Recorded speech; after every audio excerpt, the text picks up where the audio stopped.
जय जगन्नाथ बंधुगण जेपरी आमे जानू जे यही प्राणी जो पृथ्वी रे जन्म नहीं ता दिने किंबा अन्य दिने मरिबा को पड़िबो। एपरी परिस्थिति रे मनुष्य जीवित थिबा बेले जहाँ भी कर्म करे सही कर्म मृत्यु परे सेमानक सहित जाई थाए।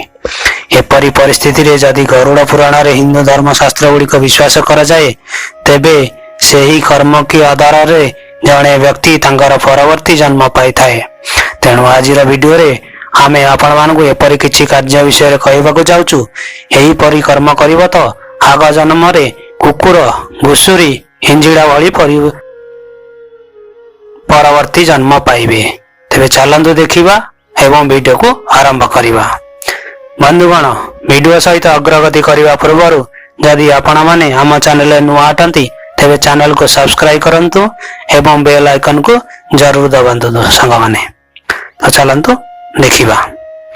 गरुड़ पुराण अनुଯାयी सर्वप्रथमे कर्म निज सांग मान सहित छलना करिबा। बंधुगण बंधुता को पृथ्वी एक अन्य संपर्क भाव में विवेचना करा जाए। किछि लोक बंधुता पई निजर जीवन मध्य दे दी थांती जदिओ तांको संग खराब काम भी करुथाए। भाई आज एपरी किछि बंधु अछंती जो माने निज निजर स्वार्थ पई निज बंधु को प्रतारणा करिवा ठारू मध्य पछघुंचा दियंती नाही। एही परि पुरुष माननकु गरुड़ पुराण रे कुआ जायछि जे जेतेबेले जणे व्यक्ति निजर प्रकृत बंधु को सह प्रतारणा करे तांको मृत्यु परे नरक को जीवाकू पड़ी थाए। आउरी मध्य तांकर परवर्ती जन्म एक गिद्धाड़ जोनि रे जन्म निये जी पचासड़ा पशु मानकर मांस खाई बंची थाए। द्वितीय रे बंधुगण दुनिया रे अनेक पुरुष अछंती जो माने महिला को सम्मान करती किंतु आपण माने अनेक किछि पुरुष को मध्य देखंती जो माने नारी मान को खराब नजर रे देखि थांती एवं सेमानक मन रे सब बेले कामना वासना ही रही थाए एवं सेमानक लागुछि जे सेमानक केही देखु नाहंती किंतु ऊपर वाला सब कुछ देखु थाए। एही परि लोकक संपर्क रे गरुड़ पुराण कहिसंती जे मृत्यु परे सेमाने परवर्ती जन्म रे गधा जन्म रे जन्म नै थांते। दोस्तों यह व्यतीत महिला मान संपर्क रे गरुड़ पुराण रे कुआ जायछि जे जो स्त्री व्यभिचारिणी होइताए एवं परर पुरुष सहित संबंध रखिथांती तांकर परवर्ती जन्म एक झिटिपिटी किंबा बादुड़ी आकार रे जन्म नै थांती।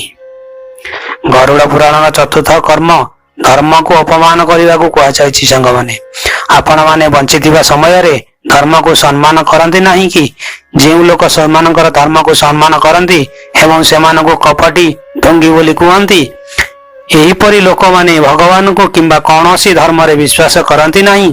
गरुड़ पुराण रे यही परी लोक मान विशेष रे कहती जे मृत्यु परे सेमान को नरक दंड रे दंडित होइथांती एवं तांकर परवर्ती जन्म मध्य कुकुर आकार रे जन्म नै थांती। संग माने पंचम रे बंधु अन्नदान को आमर धर्म ठारू सबुठारू बड़ दान बोली विवेचना करा जायछि। जहा जणे व्यक्ति अन्नदान करंती एवं जे जीवित थिबा बेले किंबा मृत्यु परे मध्य स्वर्ग लोक को स्थान पाई थांती। सेही परि बंधुगण एपरि अनेक लोक अछंती जे माने अन्न चोरी करी लाभ करी पैसा कमाई थांती। गरुड़ पुराण अनुसार एही लोकक परवर्ती जन्म मूषा किंबा चुचुंद्रा आकार जन्म होई थांती। संग माने 6 नंबर रे बंधुगण जदि जने किन्नर आपण घर द्वार को आसंती तेरे सेमानकु किछि दान करबा उचित एवं कहंतु पुण थरे आसंतु। किछि लोक एही परि अटंती जो माने किन्नर को प्रयास करिथांती एवं सेमानकु निश्चता दृष्टि रे देखिथांती। तेबे शास्त्र अनुसार एही परि लोक माने परवर्ती जन्म रे किन्नर भाव रे जन्म नै थांती एवं एही परि अपमान सहिबाकू तांको पड़िथाए। बंधुगण आमे आशा करूछु जे आपण माने एही कार्य गुड़िक मध्यरु गोटे को मध्य करिवे नाही एवं जदि आपण माने हमर ए वीडियोटी भल लागिछि आपण माने दया करी लाइक सब्सक्राइब करंतु एवं आपणको संग साथी सहित शेयर करंतु। जय जगन्नाथ संग माने।